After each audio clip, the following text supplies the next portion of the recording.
Hey guys, Justin with Lonely Wrist. Today we're going to be taking a look at the Junghans Meister Telemeter. The telemeter was first released in 1951 as Junghans' first combined chronograph, featuring a telemeter and tachometer. Today Junghans has released many different iterations of the telemeter to breathe life back into the design with modern specifications. With its vintage-inspired sporty design and historical significance, the telemeter is a compelling choice for enthusiasts of classic chronographs. We'll explore the watch's history, design, movement, and performance, offering an in-depth look at why it's one of my favorite watches from the brand. Also, just wanted to give a quick shout out to Oliver and Angelica for letting us get hands-on with this beautiful watch. And lastly, check out our podcast where we did an in-depth interview of the current CEO, Oliver. Alright, let's get into it. Created in 1951, the telemeter takes inspiration from the classic mid-20th century chronographs, specifically those that are used for racing and aviation. It features a stainless steel case which measures 40.8 millimeters, 12.6 millimeters thick, 45.2 millimeter lug to lug, and a lug width of 21 millimeters. It has a beautiful domed sapphire crystal, which is one of my favorite features of the watch to look at. It enhances the retro aesthetic with distorted viewing angles while still offering that superior scratch resistance.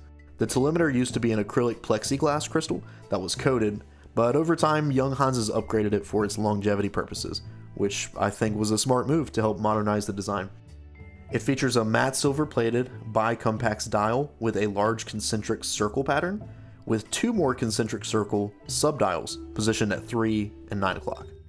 The 3 o'clock subdial is the running seconds, while the 9 o'clock position is the 30-minute subdial. The telemetric and tachometric scales around the dial's perimeter give the watch some practical uses as well as tying in with the classic chronograph styling of the dial.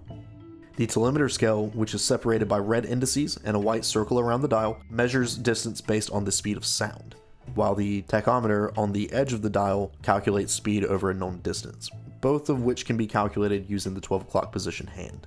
To activate the telemeter and tachometer functions, you have two oval-shaped mechanical pushers at 2 and 4 o'clock on the side of the watch.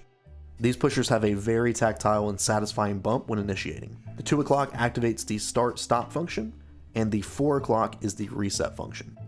The dial features environmentally friendly luminous substance that infills the Arabic numerals, as well as the hour and minute hands that shine a subtle green when used in low light conditions. The hands are all polished dark gray, which subtly shine when viewing at different angles. I personally love when subdials take up some of the numerals real estate, and you can see how the 2, 4, 8, and 10 are being covered by the subdial. There are some people that may not prefer this, but I'm not some people. The 5-link style stainless steel bracelet features alternating polished and brushed finishing and a butterfly clasp. It plays with the light and it makes it feel a lot more expensive than the price point. It has full size and half size links so the bracelets can be sized to fit perfectly. I would have personally liked to see some sort of micro adjust or screwed in links, but I'm picky and I like my watches to be adjustable on the fly.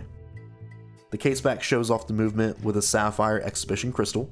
It's not a needed feature, but it's nice to be able to inspect the decorated movement inside of the watch, which they work so hard to decorate. Moving on to the movement.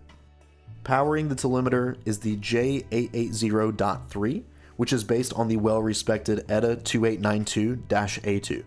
It also has a Dubois Deprat 2030 chronograph module on the top. The movement provides a 42-hour power reserve and operates at 28,800 vibrations per hour, which is known as 4 Hz, ensuring a smooth sweep of the seconds hand. Keep in mind that the power reserve will be less depending on how frequently you use that chronograph function. My model runs about +7 seconds a day, and I figured I'd mention this, but the crown winds with very little friction. It's really smooth and effortless, and I find myself taking the watch off just to wind it because of how satisfying it feels. The watch's water resistance is rated at 30 meters, which is 3 atmospheres. While it's not suitable for swimming or diving, it offers enough protection for everyday wear and occasional splashes, so just be careful if using it around water activities. I have a 7¼ inch wrist, and the telemeter wears perfectly on my wrist, thanks to its relatively slim profile and well-designed downward angled lugs. I would have liked to see a 20mm lug width, which would accommodate a larger selection of straps in my collection, but the strap is very thin and comfortable and it does taper down, so it doesn't feel quite as large as what's on paper. Despite being a chronograph, the telemeter doesn't feel overly bulky. It sits well on both smaller and larger wrists, making it a versatile option for different wrist sizes.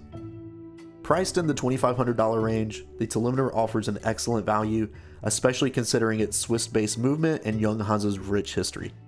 Unlike many Swiss brands, Junghans delivers a timepiece with a unique German design ethos, setting it apart from its competitors. I can truly say that Junghans is the brand that started my love for watches many years ago, and the telemeter is a watch that I will celebrate for a lifetime. Have you guys had any experience with Junghans? If so, we'd love to hear your stories. Leave us a like and a sub, drop a comment below with your experiences. Thanks for watching our review, guys, and remember, never have a lonely wrist.